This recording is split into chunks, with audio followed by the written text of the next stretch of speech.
To the great utopia, what has always made the state a hell on earth has been precisely that man has tried to make it his heaven. Holderlin.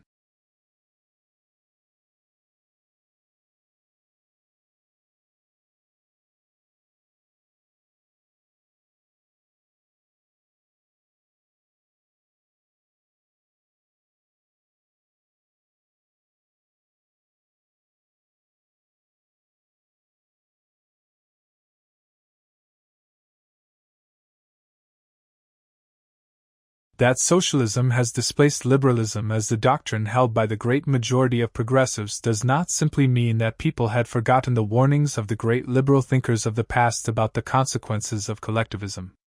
It has happened because they were persuaded of the very opposite of what these men had predicted. The extraordinary thing is that the same socialism that was not only early recognized as the gravest threat to freedom, but quite openly began as a reaction against the liberalism of the French Revolution, gained general acceptance under the flag of liberty. It is rarely remembered now that socialism in its beginnings was frankly authoritarian. The French writers who laid the foundations of modern socialism had no doubt that their ideas could be put into practice only by a strong dictatorial government. To them, socialism meant an attempt to terminate the revolution by a deliberate reorganization of society on hierarchical lines and by the imposition of a coercive spiritual power. Where freedom was concerned, the founders of socialism made no bones about their intentions. Freedom of thought they regarded as the root evil of 19th-century society, and the first of modern planners, Saint Simon, even predicted that those who did not obey his proposed planning boards would be treated as cattle.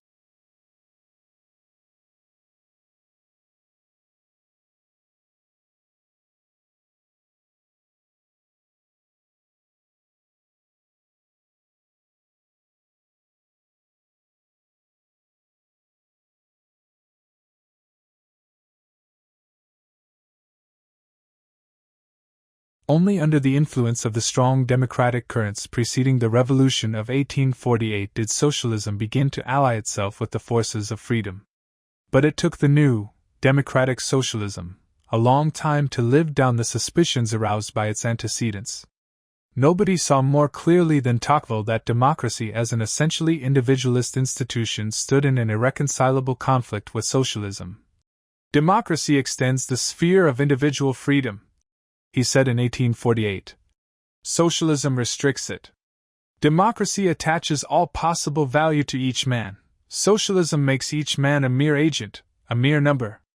Democracy and socialism have nothing in common but one word: equality. But notice the difference. While democracy seeks equality and liberty, socialism seeks equality in restraint and servitude. 3. To allay these suspicions and to harness to its cart the strongest of all political motives, the craving for freedom, socialism began increasingly to make use of the promise of a new freedom. The coming of socialism was to be the leap from the realm of necessity to the realm of freedom. It was to bring economic freedom, without which the political freedom already gained was not worth having. Only socialism was capable of effecting the consummation of the age-long struggle for freedom, in which the attainment of political freedom was but a first step.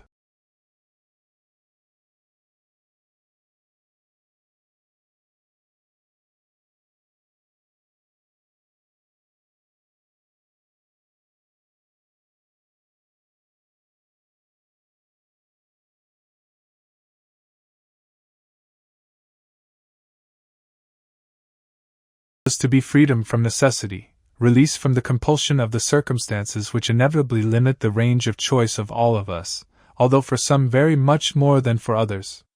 Before man could be truly free, the despotism of physical want had to be broken, the restraints of the economic system relaxed.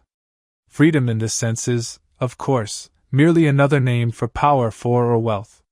Yet, although the promises of this new freedom were often coupled with irresponsible promises of a great increase in material wealth in a socialist society, it was not from such an absolute conquest of the niggardliness of nature that economic freedom was expected.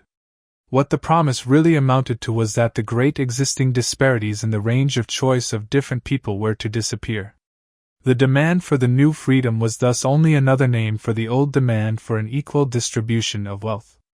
But the new name gave the socialists another word in common with the liberals, and they exploited it to the full. And although the word was used in a different sense by the two groups, few people noticed this, and still fewer asked themselves whether the two kinds of freedom promised could really be combined.